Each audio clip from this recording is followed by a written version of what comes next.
A lot of you Geminis are just too good to resist.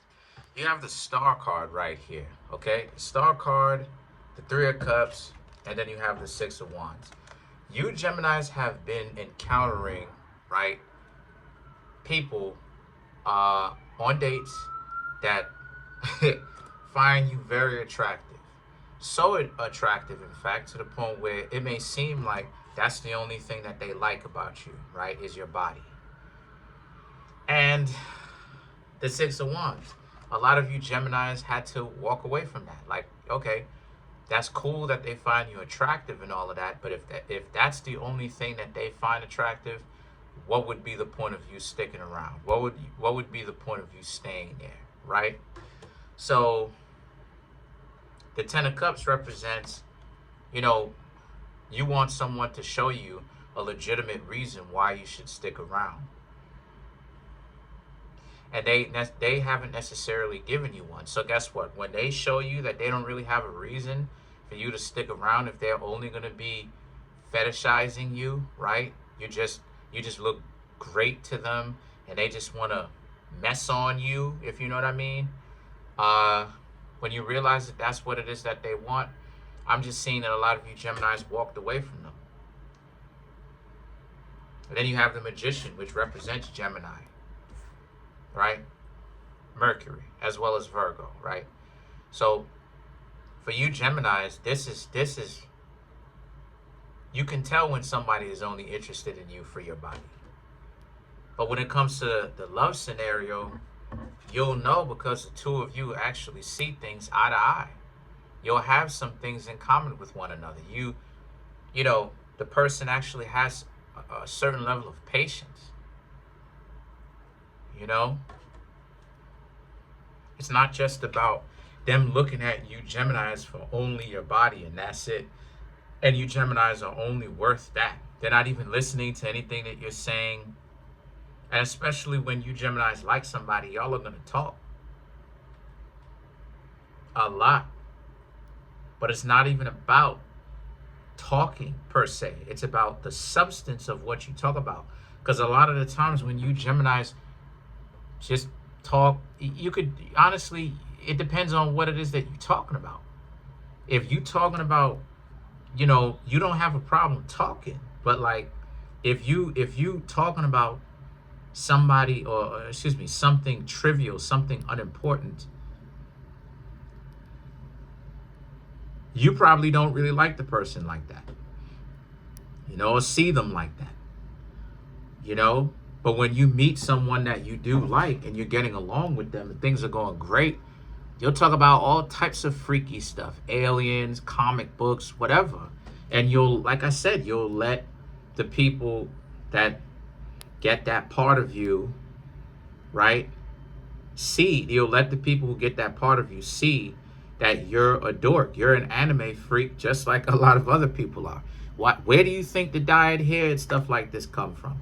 Coloring of the hair. All of that coloring of the hair stuff is a reference to anime.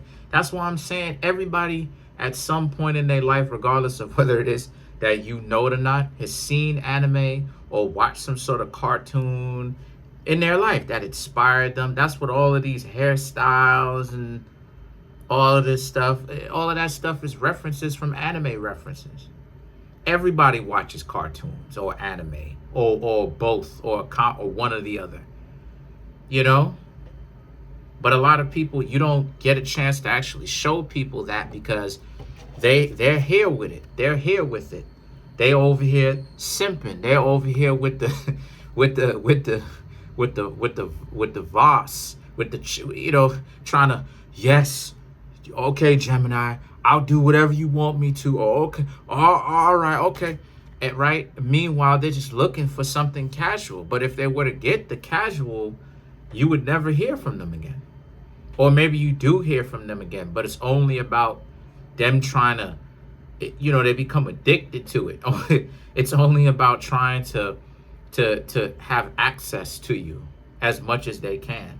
As to where the Queen of Pentacles and the Death card represents. So for you Geminis, a lot of you Geminis realize that you can't be giving your attention to a lot of other people. Or you should realize that you can't give it to a lot of other people like that. You have to be selective.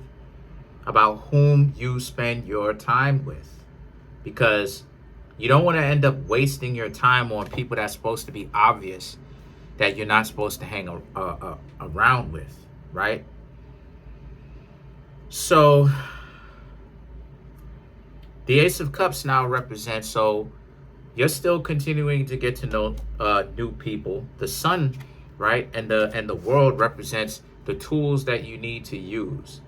You Geminis, in order to attract people to you, the Sun card, right, you need to be able to be you Gemini selves. A scared Gemini is not a very attractive Gemini.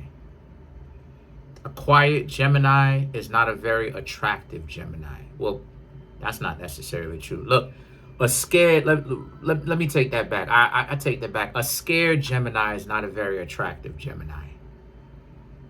Okay? Because when y'all are scared, y'all do not like to open up to people, because you think that people are gonna see you as weird and they're gonna tell you to shut up, or you're not worth this, or they're gonna humiliate you.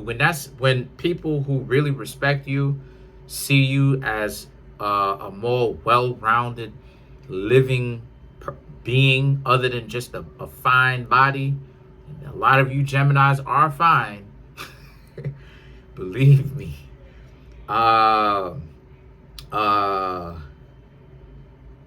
You're going to be able to talk about all types of stuff, because all the Geminis that I've known are they're very spiritual, you know. I wouldn't say that they're necessarily religious, but they're very spiritual.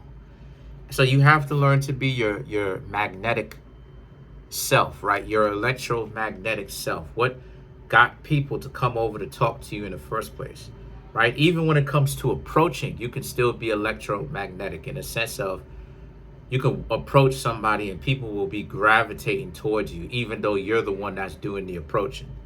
But then in order for you to do that, you have to use your experiences. Use what it is that you've learned, good and not so good, convenient and not so convenient, to your advantage. Problem is that for you Geminis, you haven't been using a lot of the lessons that you are supposed to have used when it comes time now to actually reaching out to other people and getting to know them.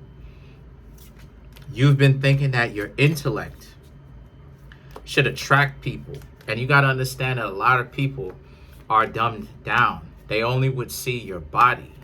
So you have to use the experiences that you've gained over the years on how to be able to attract someone, right?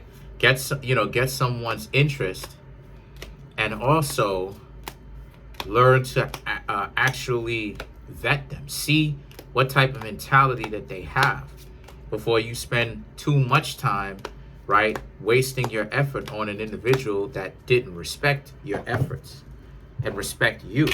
So let's clarify the world.